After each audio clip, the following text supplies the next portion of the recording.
Welcome students. आज की class में हम कुछ प्रॉब्लम्स के बारे में डिस्कस करेंगे। एनसीईआरटी की एक्सरसाइज 3.6 में कुछ बच्चों को वर्ड प्रॉब्लम्स में दिक्कतें आ रही हैं। देखिए 3 क्वेश्चन है, उसमें मैं एक एक करके उन तीनों क्वेश्चंस के बारे में थोड़ा समझा रहा हूँ आपको। देखिए पहला क्वेश्चन है, उसमें Ritu can draw down stream 20 kilometres in 2 hours and up stream 4 kilometres in 2 hours. Find her speed of raw in still water and the speed of current. Ritu down stream में 20 किलोमीटर जाती है तो उसको 2 घंटे लगते हैं, और अप स्ट्रीम में वो 4 किलोमीटर जाती है तब भी उसको 2 घंटे लगते हैं। तो आपको फाइंड करना है कि ऋतु की स्पीड रुके हुए पानी में कितनी होगी और करंट की स्पीड क्या है, यानी कि स्ट्रीम की स्पीड क्या है। तो हमने मान लिया let speed of Ritu be x kilometre per hour in still water. रुके हुए पानी में ऋतु की स्पीड हमने कितनी मान ली, x kilometre per hour, and speed of current be y kilometre per hour. Current की स्पीड को क्या मान लिया, y किलोमीटर पर आवर। ठीक है, ऋतु की स्पीड हो गई x किलोमीटर पर आवर और स्पीड हो गई करंट की y किलोमीटर पर आवर। अब मैंने आपको समझाया था कि अप स्ट्रीम में स्पीड और डाउन स्ट्रीम में क्या होता है। डाउन स्ट्रीम में क्या होता है, जैसे पानी इधर जा रहा है और आप भी उसी के साथ चल रहे हैं तो उसको डाउन स्ट्रीम बोलते हैं। ऐसे में स्पीड्स क्या हो जाती हैं, प्लस हो जाती हैं। और अप स्ट्रीम का मतलब होता है जैसे पानी इस साइड जा रहा है और आप उसके अपोजिट जा रहे हैं तो उसको अप स्ट्रीम बोलते हैं। तो देखिए अप स्ट्रीम में और डाउन स्ट्रीम में स्पीड क्या होंगी, स्पीड इन डाउन स्ट्रीम। तो क्लियर पता लग रहा है, जब आप पानी के साथ साथ चलेंगे तो स्पीड क्या हो जाएगी, आपकी और पानी की प्लस हो जाएगी, x प्लस वाई। और speed in downstream, sorry speed in upstream is equal to x minus y. इसके बारे में हम पहले भी डिस्कस कर चुके हैं लास्ट वीडियो में। ये दोनों स्पीड हमने निकाली, डाउन स्ट्रीम की और अप स्ट्रीम की।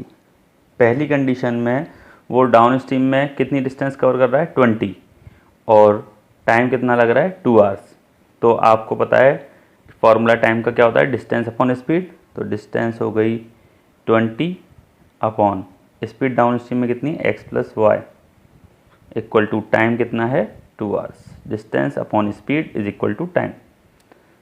2 से वैसे ये 10 टाइम कट जाएगा, क्रॉस मल्टीप्लाई करके इक्वेशन मिल गई आपको पहली, x plus y equal to 10। ठीक है, सेकंड केस में वो अप स्ट्रीम में 4 किलोमीटर जा रहा है 2 घंटे में ही।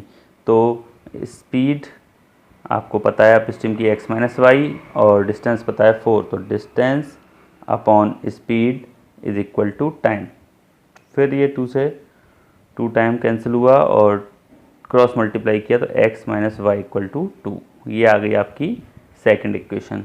वैसे एलिमिनेशन से इसको सॉल्व कर सकते हैं या जिससे चाहो इससे, ऐड करने पे ये दोनों कट जाएंगे, x और x 2x, 10 और 2 12, x equal to 6 kilometre per our.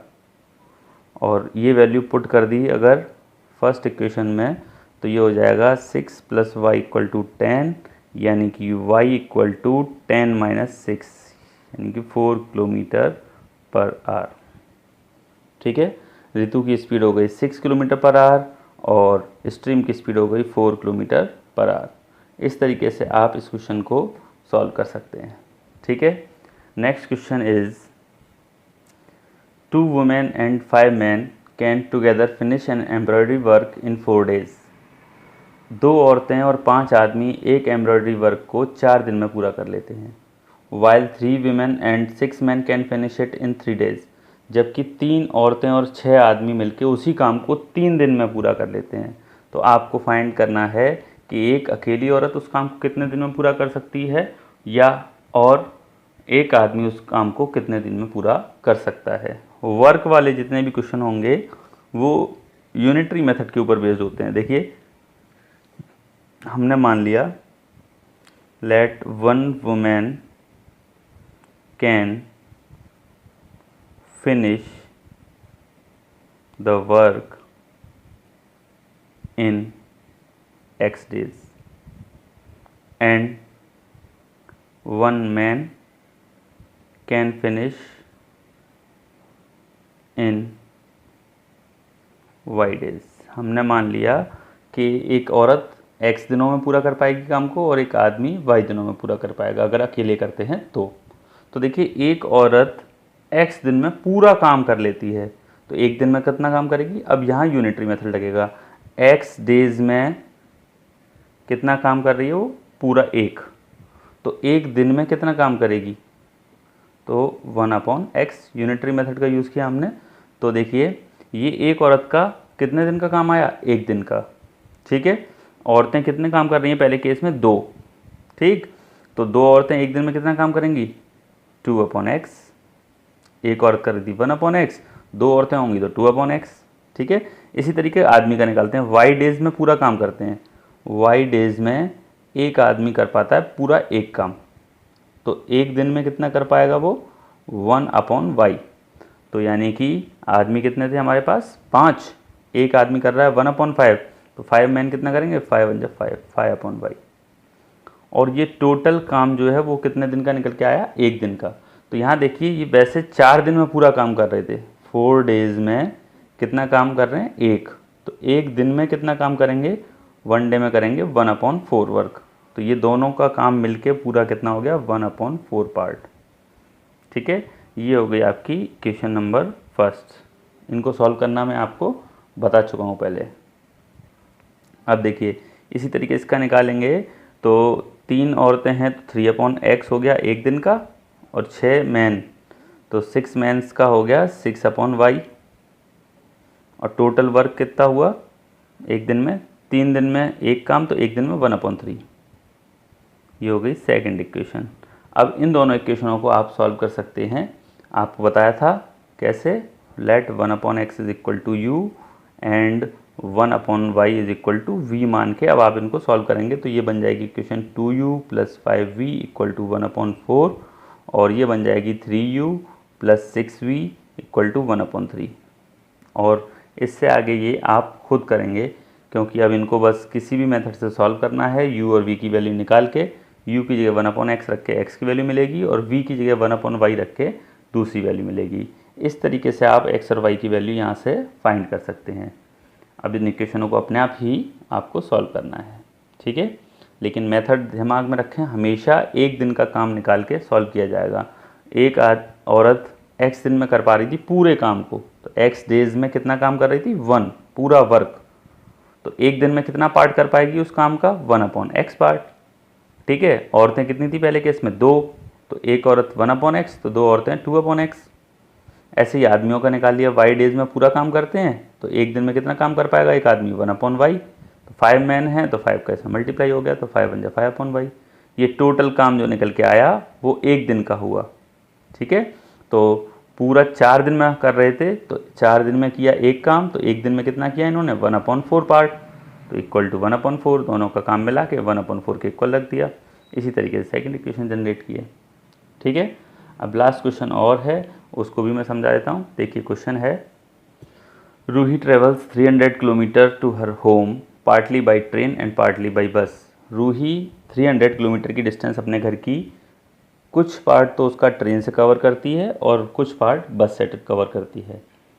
She travels 4 hours if she travel 60 kilometre by train and remaining by बस। उसको 4 घंटे लगते हैं अगर वो 60 किलोमीटर ट्रेन से जाए और बची हुई डिस्टेंस को बस से कवर करे।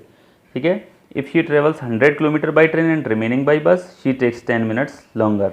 अगर वो 100 किलोमीटर ट्रेन से जाती है और रिमेनिंग डिस्टेंस को बस से कवर करती है तो उसको 10 मिनट ज़्यादा लग जाते हैं। तो आपको स्पीड फाइंड करनी है ट्रेन की और बस की।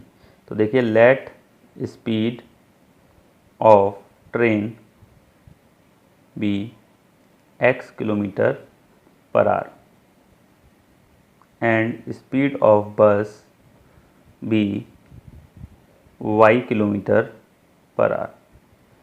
ठीक है, हमने ट्रेन की स्पीड को मान लिया x और बस की स्पीड को मान लिया y।